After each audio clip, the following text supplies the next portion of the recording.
Eu perguntei aqui ontem. Quem é que não entendeu a conexão? Algumas pessoas falam assim, eu saquei. Vocês acham mesmo que o Cláudio Castro ia fazer alguma coisa sem que ele tivesse respaldo técnico, operacional, estudo, relatório, mostrando que o Comando Vermelho é um grupo terrorista? A Polícia Militar do Rio de Janeiro ia agir sem qualquer respaldo, mostrando que esses narcotraficantes são terroristas. Parem esse garoto. Parem ele imediatamente. Porque se ele continuar, o Tarcísio vai ouvir, até o Caiado vai entender, daqui a pouco o Zema entende também, e aí a nossa fontezinha de grana e operacional criminosa vai parar.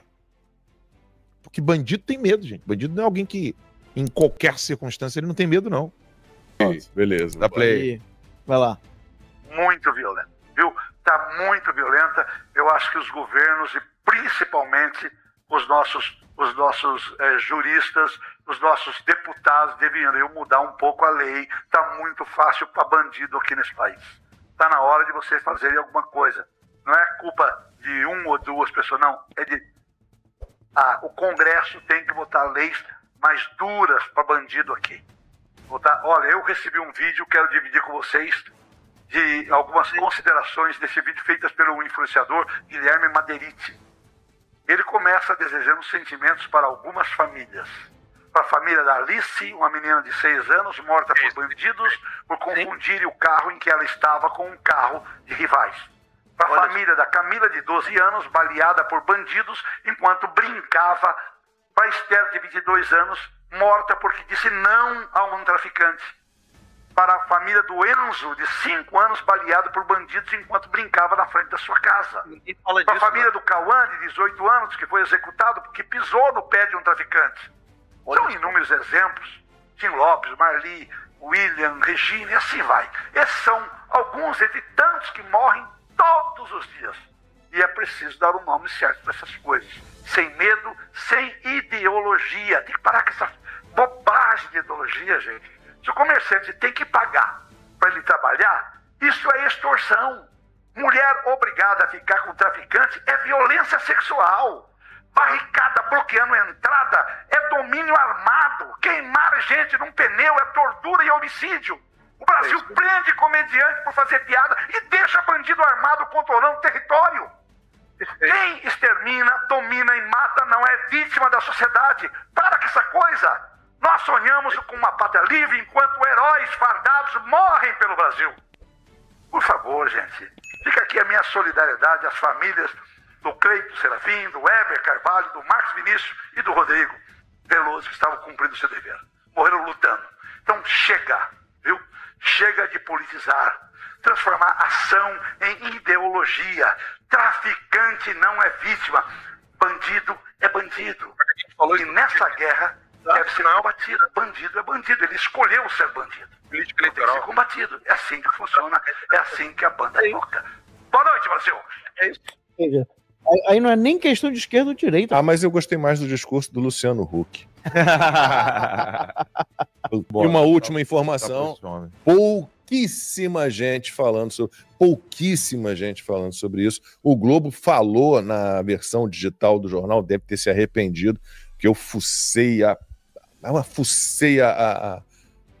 versão impressa do Globo toda, não achei nada mais. O UOL falou lá, mas também não repercutiu. Não teve o que a gente chama de suíte em jornalismo. O que é a suíte? A suíte é uma história jornalística que é a continuação de uma outra. Então é um fato que gera suítes, né? Que gera novos fatos, novas reportagens. Nada, calaram-se, porque começaram a divulgar algumas mensagens trocadas por integrantes do Comando Vermelho, né, na preparação para a operação da semana passada. A gente sabe que essa mega operação na Penha e no Alemão, ela foi preparada durante um ano, foi um ano de trabalho de inteligência, e surgiram essas mensagens trocadas por traficantes do Comando Vermelho, e eles estavam ali negociando a libertação de um integrante do CV que estava preso, tinha sido preso pela polícia, e estava lá essas são as mensagens, estava ali uma traficante, tem até o nome dela aqui, Daniele Silva dos Santos, ela pressionando o tal do Juan Breno Malta Rodrigues, cujo apelido é BMW, a pagar 15 mil reais para policiais para libertar o sujeito que tinha sido preso pela polícia. E lá, pelas tantas, o BMW não está muito afim de pagar e tal, e aí a Daniele, ela está pressionando ali o aliado dela, o BMW, né, o Juan Breno, e ela manda o seguinte: manda logo o dinheiro, né? Solta o moleque, escreveu essa Daniele. E aí o BMW continuava ali resistindo, e a Daniele, ela foi e insistiu, né? Pô, era para você mandar tudo, 15 mil reais. Que é isso, BM? Não tenho esse valor para dar? Nesse valor, nosso ministro solta ele depois. Depois nós vai pagando. Na boa. Sim. Imagina um negócio, claro, invertendo, mas uma mensagem dessa na mão de alguém como o Alexandre de Moraes, tendo sido algo de um outro grupo, uma comunicação de um grupo que ele combate, o que geraria um negócio desse? Ninguém está falando nada disso. É uma integrante do Comando Vermelho dizendo que há um ministro capaz de soltar bandidos e que dando a entender que há algum tipo de ligação. Que ministro é? Ninguém vai investigar isso aí? Vamos abrir inquérito? Isso. Vai ter um inquérito? Pode abrir de ofício, não tem problema não. Esse caso pode. A gente autoriza. A gente aceita, já virou tradição, né? Pô, não, a gente é contra, mas nesse caso eu gostaria de ver uma investigação sobre isso, sinceramente gostaria. Que é para eles o fato do Eduardo Bolsonaro estar no exílio e continuar fazendo o trabalho que está fazendo. É nessas horas que você percebe como eles têm consciência do perigo que correm quando uma ação é certeira. É impressionante. Você quer medir, calcular, entender qual ação da direita é realmente efetiva, basta você observar a reação da esquerda. Por exemplo, você teve ali o escândalo do INSS. O pessoal falou, criticou, nem o povo se revoltou como deveria. Nem o povo. Porque o nego viu mãe, vó, tia sendo roubada e tá tocando o barco do dia a dia como se a política fosse isso mesmo. Ah, fazer o quê, né? Minha tia, minha avó, minha mãe vai ser roubada mesmo? Fazer o quê? Esse é o Brasil, né? Vocês são exceção, vocês que nos assistem aqui. Mas vocês devem ter parentes, amigos e conhecidos que pensam dessa maneira. Ah, nego rouba mesmo? Fazer o quê? Vou tentar evitar aqui o roubo da minha avó, da minha mãe, da minha tia. Mas a verdade é que o Brasil é assim mesmo, vambora, toca o barco. Essa é a realidade. Aí, a ação do Rio de Janeiro. O pessoal ficou parado? A galera foi pra cima. A esquerda ficou desesperada. O Lula tá querendo dar dinheiro para as famílias dos narcotraficantes. Vocês viram isso aí? Que ele tá querendo dar bolsa de grana para as famílias das vítimas do BOP. Esse é o Lula. Para os policiais tem a vaquinha, né? Para os policiais é o povo pelo povo, né? Mas para os narcotraficantes o governo vai chegar lá, opa, coitadinho da mamãe aqui que teve filho que sofreu, morreu, né? O menino morreu de gripe no meio da mata. Arrancaram a cabeça dele. Era uma gripe meio sinistra, o nego não sabia o que era. Vamos ajudar, coitadinho, né? Que gripe sinistra é essa? Que a gente não sabe o que é. O nego viu um negocinho saindo pelo nariz, achou que era o ET. Como é o nome daquele filme lá? Alien, né? Mas tem o Predador, né? O Predador? Eu sou do Arrancar a cabeça. Alien, o oitavo passageiro. Alien versus Predador? Alien versus Predador. Cortaram a cabeça do maluco, coitadinho. Precisa de ajuda, né? Do governo, etc. E aí, o que aconteceu? O Lula vai socorrer essas pessoas, né? Porque realmente... Depois a gente vê isso. E aí, a gente tem ali esse pessoal sofrendo, que não sei o quê, vamos socorrer essas pessoas.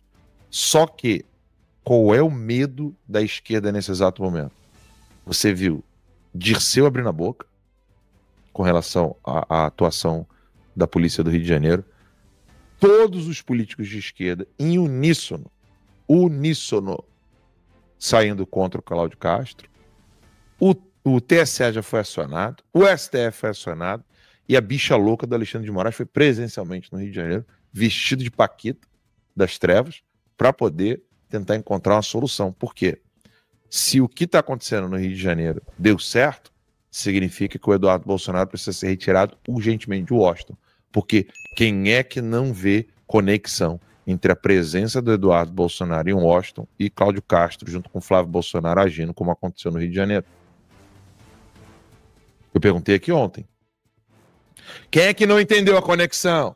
Algumas pessoas falam assim, eu saquei. Vocês acham mesmo que o Cláudio Castro ia fazer alguma coisa sem que ele tivesse respaldo técnico, operacional, estudo, relatório, mostrando que o Comando Vermelho é um grupo terrorista?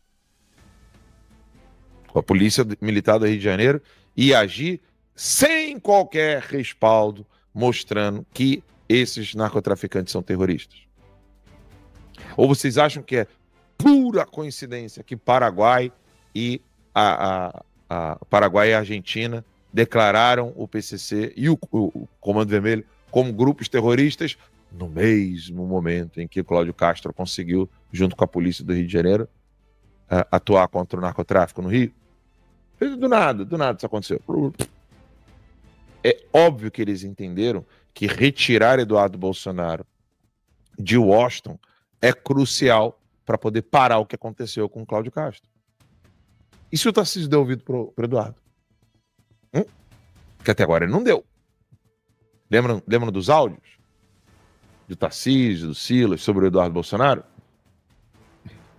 Vocês acham que quem fez o negócio acontecer lá no Rio de Janeiro foi o Silas Malafaia? Me amarra no Silas, mas porra, meu irmão, o Silas apoia o Eduardo Paes. Vocês acham que aquilo ali aconteceu porque o Silas estava por trás? Diz pra mim. Tarcísio parece já andou conversando com o Alexandre de Moraes, depois daquela crítica que ele fez. Óbvio, ele não quer dar ouvidos ao Eduardo. O que está acontecendo com o Eduardo é o seguinte: parem esse garoto.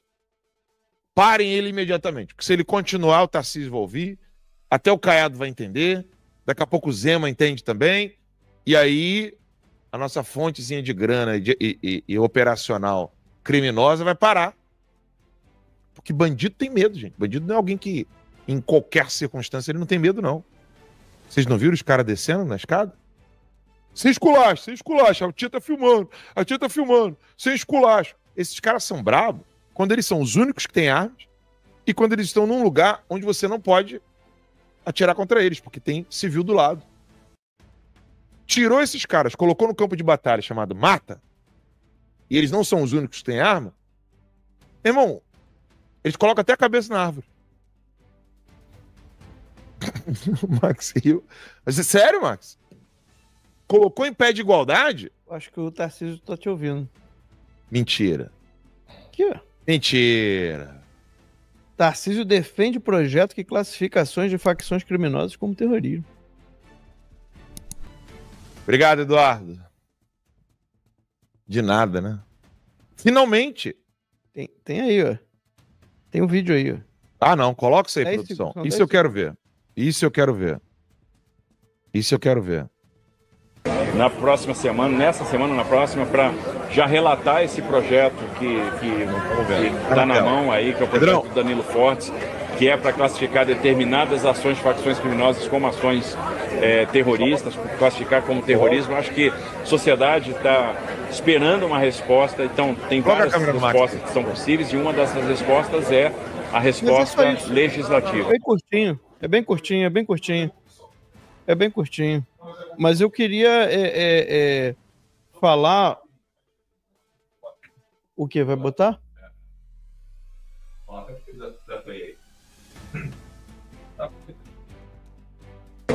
próxima semana, na próxima, para já relatar esse projeto que está na mão aí, que é o projeto do Danilo Fortes, que é para classificar determinadas ações de facções criminosas como ações terroristas, classificar como terrorismo. Acho que a sociedade está esperando uma resposta, então tem várias respostas que são possíveis, e uma dessas respostas é a resposta legislativa. Eu acho que a gente precisa realmente partir para o endurecimento de penas, porque não dá mais, as pessoas não aguentam mais.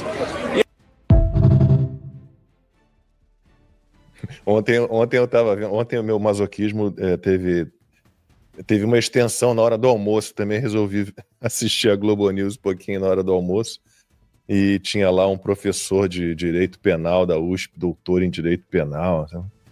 Dizendo que tudo isso é uma bobajada, que aumento de pena é bobagem, que o importante é a melhoria da inteligência,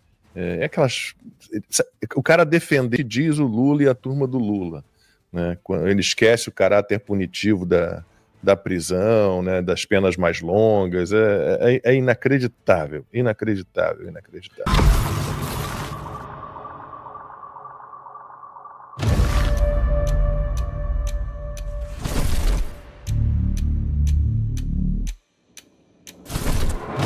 Eu já escutei muitos comentários a respeito de surgimento de facções. Só que elas sempre tiveram origem dentro do cárcere. Então, se você quiser realmente saber como funciona uma facção criminosa, você tem que estar lá dentro, diariamente com ela. Não adianta passar um dia numa comunidade. Você tem que estar lá dentro. A primeira grande facção realmente surge no presídio da Ilha Grande, no governo militar. E, infelizmente, teve alguma alma na década de 70 que resolveu misturar presos políticos com bandidos comuns, tá? Todos são convencionais, mas um era denominado como preso político. Eles tinham um viés de quê? Combater o governo. Hoje é sabido que alguns participavam desses treinamentos lá fora, seja em Cuba, seja onde foi. Táticas de guerrilha, desestruturação de governos, inteligência, contra-inteligência e tudo que a gente sabe que envolvia esses processos revolucionários da época. O que foi passado para essas facções na época? Quando eles se uniram dentro do Instituto Penal Cândido Mendes, na Ilha Grande. Todas essas técnicas oriundas desses treinamentos de guerrilha, feitos lá fora por esses pseudos revolucionários que combatiam o governo da época. Então ali foi a semente da primeira organização criminosa.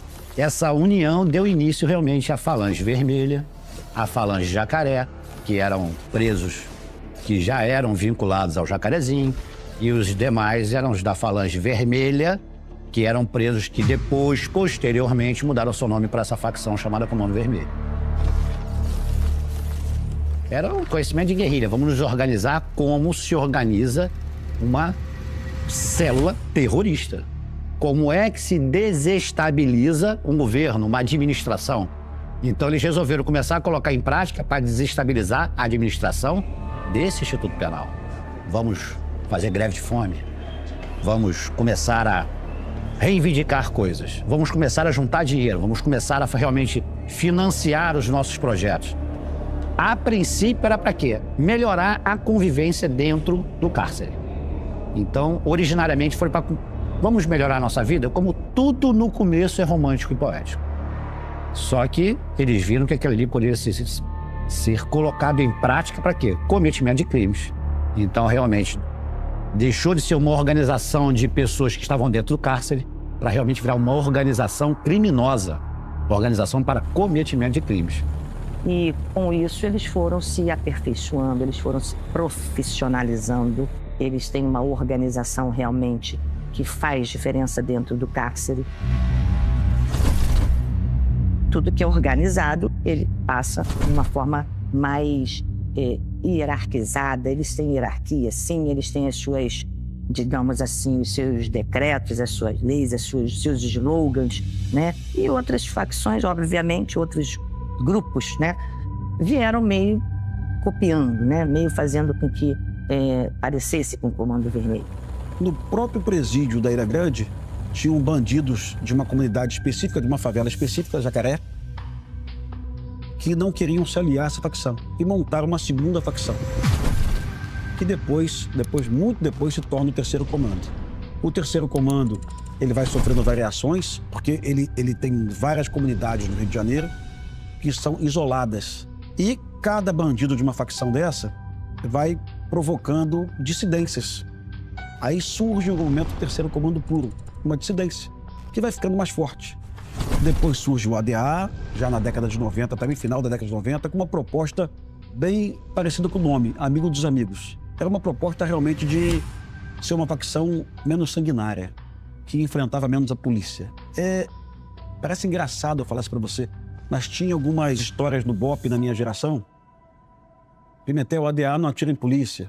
Atiravam sim, se tivessem cercados pela polícia, tá? Terceiro comando não atira em polícia também. Só atiravam na polícia se estivessem cercados. Mas não tinham aquela disposição do Comando Vermelho de atacar a polícia. O Comando Vermelho, até hoje, ataca policiais.